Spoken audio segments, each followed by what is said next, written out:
श्री राधे दोस्तों, आज आपके लिए हम एक नई कहानी लेकर आए हैं। बड़ी ही ज्ञानवर्धक कहानी है, बड़ा ही अच्छा प्रसंग है मित्रों, बड़ी मोटिवेशनल स्टोरी है। आज की कहानी एक चिड़िया की है, महाशिवरात्रि की कहानी है। और इस कहानी का जिक्र शिव महापुराण में भी मिलता है। देवाधिदेव कहते हैं, जो नर इस कहानी को बड़े ध्यान से सुनता है उसकी सभी इच्छाएं पूरी होती हैं, सभी मनोकामनाएं पूरी होती है। तो आपका समय बर्बाद ना करते हुए प्रिय दर्शकों, चलिए हम कहानी की ओर चलते हैं। प्राचीन काल समय में एक नगर में एक सेठ और एक सेठानी रहते थे। उनके पास अन्य धन की कोई कमी नहीं थी, पर वे दान पुण्य नहीं करते थे, किसी भिक्षुक को भिक्षा नहीं देते थे, किसी मंदिर में भजन नहीं करते थे, किसी भिखारी को भिक्षा नहीं देते थे, किसी को खाने के लिए नहीं देते थे। उन्हें धन धान्य की कोई कमी नहीं थी उनके घर में, पर उनके यहाँ कोई खाने वाला नहीं था, उनके कोई संतान नहीं थी। उस सेठ को हवेली थी। हवेली के पास एक सुंदर पीपल का पेड़ था, उसमें सुंदर सी चिड़िया रहती थी। चिड़िया ने अपना घोंसला बना रखा था। चिड़िया के दो सुंदर छोटे छोटे बच्चे थे। रोज नगर में वो चिड़िया दाना पानी चुगने के लिए जाती थी और दाना पानी चुगने के बाद वापस अपने घोंसले पर आ जाती थी, अपने बच्चों को दाना पानी खिलाती थी। चिड़िया रोज उस सेठ के घर भी जाती थी, पर उसको एक दाना तक वहां नहीं मिलता था। तब चिड़िया वहां से आगे चली जाती थी। तब चिड़िया यहाँ से सोचती हुई दूसरे नगर में जा रही थी कि इस नगर में सबसे बड़ी हवेली इस सेठ और सेठानी की है, फिर भी कभी वह एक दाना तक किसी को नहीं देता है, दान नहीं करता है, किसी भिक्षुक को दान नहीं देता है, कोई धर्म का कार्य नहीं करता है, किसी मंदिर में सहयोग नहीं करता है, कभी किसी को गरीब को एक पैसा तक नहीं देता है, कोई धर्म कर्म का काम नहीं करता है, असहाय पक्षियों की रक्षा नहीं करता है, किसी पक्षी को एक दाना नहीं डालता है। यह सेठ जो बड़ा ही कंजूस व्यक्ति है, एक दिन चिड़िया अपने घोंसले से उड़कर सेठ की हवेली पर जा बैठती है। तो सेठ और सेठानी बात कर रहे होते हैं। सेठानी अपने पति से कह रही होती है कि सेठ जी, हमारे पास इतनी धन दौलत है, इतनी संपत्ति है, सब नगर के निवासी नगर सेठ कहते हैं, हमारे पास धन धान्य की कोई कमी नहीं है, लेकिन हम इस धन का क्या करें? हमारे कोई भी वारिस नहीं है, हमारा कोई अपना पुत्र नहीं है, इस धन को खाने वाला कौन होगा? तब सेठ अपनी सेठानी से कहता है कि अब हमारा क्या कसूर है इसमें? हमारा लगता है नसीब ही ऐसा कुछ है कि हमारे नसीब में पुत्र प्राप्ति नहीं हो सकती है, पुत्र धन की प्राप्ति नहीं हो सकती है। सेठ कहता है, जब तक जिएंगे तब तक इस धन को खाएंगे, उसके बाद जिसके नसीब में ये धन होगा वो धन वही खाएगा। इस तरह की बातें सेठ और सेठानी कर रहे होते हैं। दोनों तब चिड़िया बड़ा ध्यान लगाकर इनकी बातों को सुन रही होती है। वो चिड़िया सेठ और सेठानी की पूरी बात सुनने के बाद वहां से चली जाती है और अपना दाना पानी चुगने लगती है, फिर वापस अपने घोंसले में चली जाती है। अब चिड़िया सेठ के घर रोज जाया करती थी और उनकी बात पूरी ध्यान लगाकर सुनती थी। सेठ की पत्नी बहुत ही अच्छी थी, बड़ी दयालु थी, बहुत ही अच्छे स्वभाव की थी, बड़े अच्छे विचारों वाली थी, उसके दिल में दया थी, धर्म थी।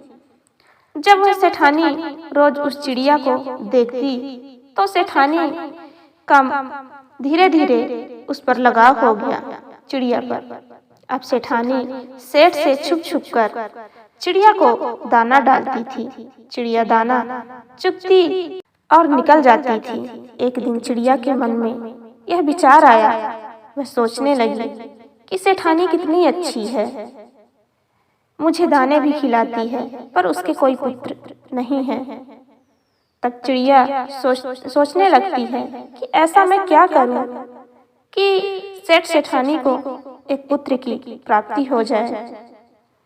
फिर एक दिन चिड़िया ने सोचा, जब तक एक औरत का माँ बनने का सुख नहीं मिलता, तब तक औरत का जन्म ही बेकार है। एक औरत का दुख एक औरत ही समझ सकती है। औरत का जीवन तभी सफल होता है जब वह माँ बन जाती है, और औरत को सबसे बड़ा सुख तभी मिलता है जब वह माँ बनती है।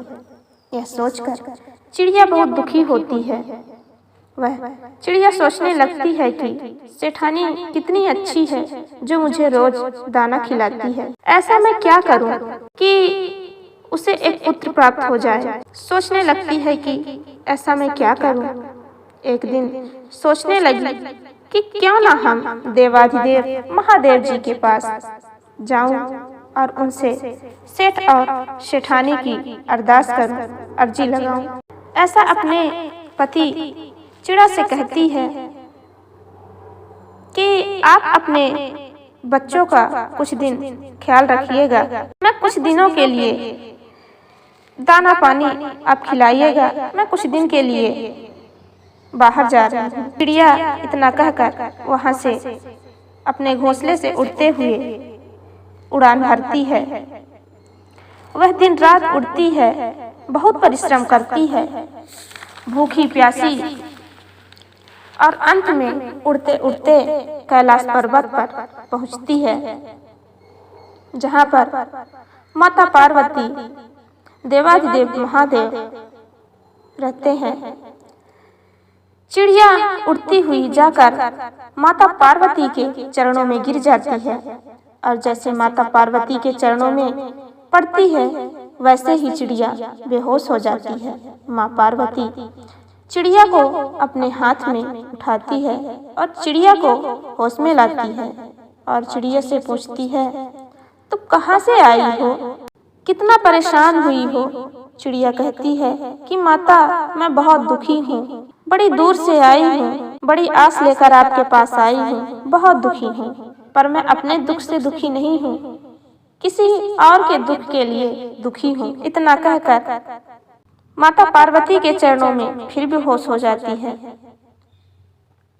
माता पार्वती धीरे धीरे से होश में लाती हैं। बड़ी देर के बाद चिड़िया होश में आती है तो माता कहती हैं, बेटी मुझे स्पष्ट बताओ बात क्या है। चिड़िया कहते हैं, जहाँ पर मैं रहती हूँ एक सेठ और सेठानी रहते हैं, उनके कोई पुत्र नहीं है। सेठानी बहुत अच्छी है, माता उनको एक पुत्र दे दीजिए। चिड़िया ऐसे माता पार्वती से कहती है। तब माता पार्वती कहती हैं कि पुत्री तुम चिंता ना करो, थोड़ी देर में महादेव उठेंगे तो हम उनसे बात करेंगे। थोड़ी देर में भगवान भोलेनाथ अपने समाधि से उठते हैं। तब माता पार्वती चिड़िया को हाथ में लेकर महादेव के पास जाती हैं और महादेव जी से कहती हैं, प्रभु इस नगर में एक सेठ और सेठानी रहते हैं, क्या उनके नसीब में कोई पुत्र है या नहीं है। तब महादेव ध्यान लगाकर देखते हैं और तब कहते हैं कि पार्वती उनके नसीब में कोई पुत्र नहीं है।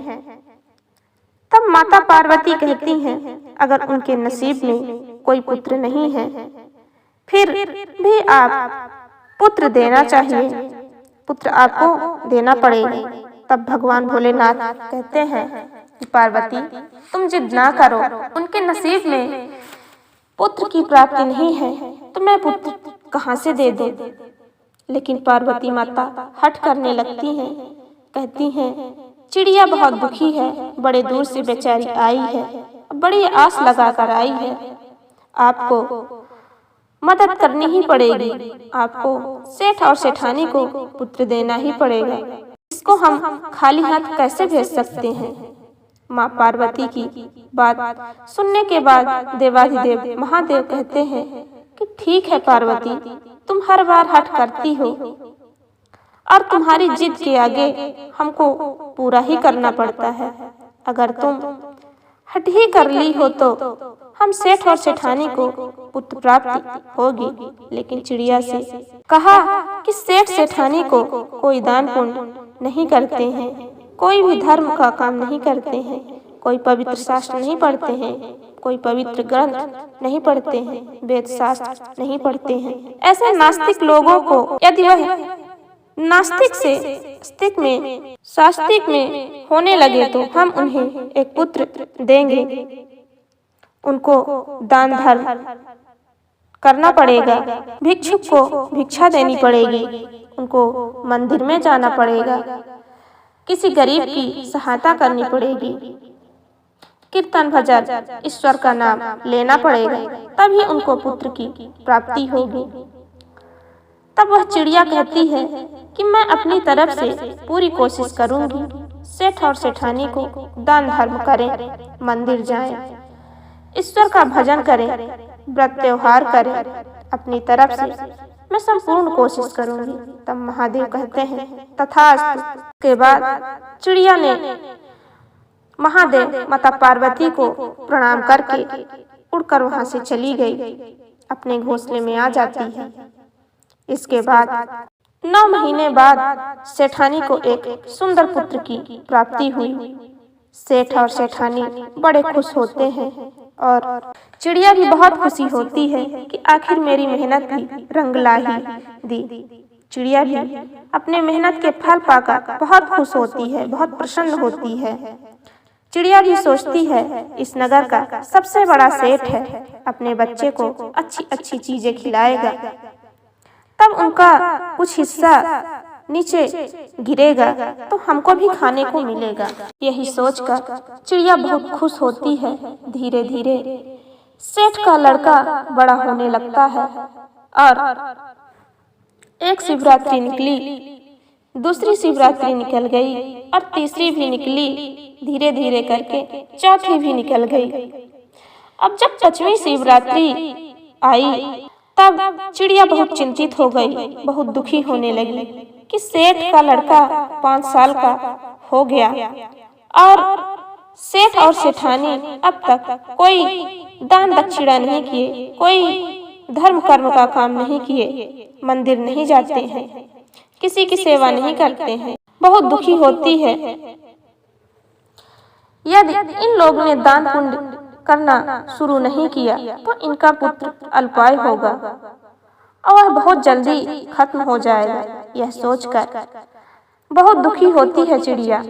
सोचती है मैं ये बात सेठ और सेठानी को कैसे बताऊं, वो हमारा इशारा समझते नहीं हैं, हमारी भाषा को समझते नहीं हैं, तो मैं कैसे समझाऊं, अब मैं क्या करूं। यह सोचकर बहुत दुखी होती है। अब चिड़िया के बच्चे भी बड़े हो जाते हैं। चिड़िया कहती है कि बच्चों अपना अपना ख्याल रखना, कुछ दिनों के लिए हम कहीं जाकर आते हैं। चिड़िया फिर अपने घोंसले से चली जाती है। वह उड़ते हुए कैलाश पर जाती है, माँ पार्वती के चरणों में पड़ती है और माँ पार्वती चिड़िया को हाथ में उठाकर कहती है कि चिड़िया पुत्री, अब तुम्हें क्या हुआ, क्या परेशानी है? तुमने जैसा कहा था वैसा हो गया। सेठ सेठानी को एक पुत्र की प्राप्ति हो गई, अब तुम क्यों यहाँ आई हो? तब चिड़िया माँ पार्वती से कहती है कि माता, मैं अपने कार्य में सफल नहीं हो पाई। इतने दिन हो गए हैं, सेठ सेठानी कोई दान पुण्य का कार्य नहीं करते हैं, किसी मंदिर में नहीं जाते हैं, ईश्वर की भक्ति नहीं करते हैं, किसी भिक्षुक को भिक्षा नहीं देते हैं। अब मैं क्या करूं? वो मेरी भाषा समझते नहीं हैं, मैं उनको हमारा इशारा समझते नहीं हैं, मैं उनको कैसे समझाऊं? तब भगवान भोलेनाथ कहते हैं कि तब तो उनका पुत्र अल्पाय होगा, बहुत जल्दी इस दुनिया से चला जाएगा। तब यह सुनकर चिड़िया बहुत दुखी होती है और माता पार्वती के चरणों में गिर जाती है और अपना सिर जोर जोर से पटकने लगती है। कहती है माता ऐसा नहीं होना चाहिए, बहुत दुखी होती है। अब आप ही इसका कुछ उपाय करें, कोई हल निकाल सकते हैं। तब माता पार्वती कहती है कि भगवान भोलेनाथ, आप ऐसा नहीं कर सकते हैं, किसी को पुत्र देकर आप उससे छीन नहीं सकते हैं। कहती है चिड़िया, कहती है माता, क्यों ना आप ही माता पार्वती भगवान भोलेनाथ सेठ सेठानी के घर जाकर उनको सतमार्ग के रास्ते पर लाएं, उन्हें अच्छी बात बताएं कि वो दान पुण्य करने लगे। तब ऐसा सुनकर माता पार्वती भगवान भोलेनाथ एक गरीब का रूप धारण करके, साधु का रूप धारण करके उस सेठ सेठानी के नगर में जाते हैं तो कहते हैं, पुत्री, मुझे बड़ी भूख लगी है, मुझे खाना खिलाओ, नहीं तो हम तुम्हें श्राप दे देंगे। तब माता पार्वती, तब सेठानी कहती है, नहीं नहीं, आप श्राप नहीं दीजिएगा, चलिए मैं आपको पकवान खिलाऊंगी। तब माता पार्वती भगवान भोलेनाथ को लेकर अंदर जाती है और अच्छे अच्छे पकवान बनाकर खिलाती है।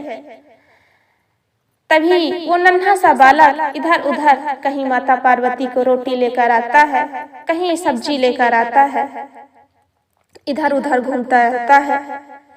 और खाना खाकर भगवान भोलेनाथ और माता पार्वती प्रसन्न होते हैं। और जब जाने को होता है तो सेठ सेठानी साधु के पैरों में, माता पार्वती और भोलेनाथ के पैरों में गिर पड़ते हैं और कहते हैं कि मुझसे जो भी गलती हुई माफ करें और आप मुझे श्राप देकर मत जाइएगा। तब भगवान भोलेनाथ माता पार्वती कहते हैं कि तुम ध्यान से सुनो, तुमने बहुत गलत काम किया है, पर अब मेरी बात ध्यान से सुनो। तुम कभी किसी को दान नहीं करते हो, दान पुण्य का काम नहीं करते हो, किसी भिक्षुक को भिक्षा नहीं देते हो, कभी ईश्वर की भक्ति नहीं करते हो। तुमको ये सब करना पड़ेगा, तभी तुम्हारा बच्चा अल्पाय नहीं होगा, दीर्घायु होगा, नहीं तो अल्पाय हो जाएगा और बहुत जल्दी इस दुनिया से चला जाएगा। इतना सुनकर सेठ सेठानी बहुत हैरान, बहुत दुखी हो जाते हैं। कहते हैं, नहीं, आप मुझे ऐसा श्राप मत दीजिएगा, हम सारे कार्य करेंगे जो हमसे बन पड़ेगा। तब कहते हैं माता पार्वती और भगवान भोलेनाथ कि तुम्हें इस पुत्र की प्राप्ति तुम्हारी वजह से नहीं हुई है, एक चिड़िया की वजह से हुई है, जो भूखी प्यासी हमारे पास आई थी, बहुत मेहनत करके आई थी। तब वो दोनों पूछते हैं कि वो चिड़िया कौन है। तभी वह चिड़िया वहाँ पे आ जाती है और भगवान भोलेनाथ माता पार्वती को प्रणाम करती है। और तभी माता पार्वती भगवान भोलेनाथ साक्षात रूप में आ जाते हैं और सबको दर्शन देते हैं। तो दोस्तों, हमारी कहानी आपको कैसी लगी हमें कमेंट करके जरूर बताइएगा और हम आपके लिए एक अच्छी कहानी लाते रहेंगे और आप हमारी कहानी को लास्ट तक सुनकर जाइएगा, यही आपसे अनुरोध है। धन्यवाद।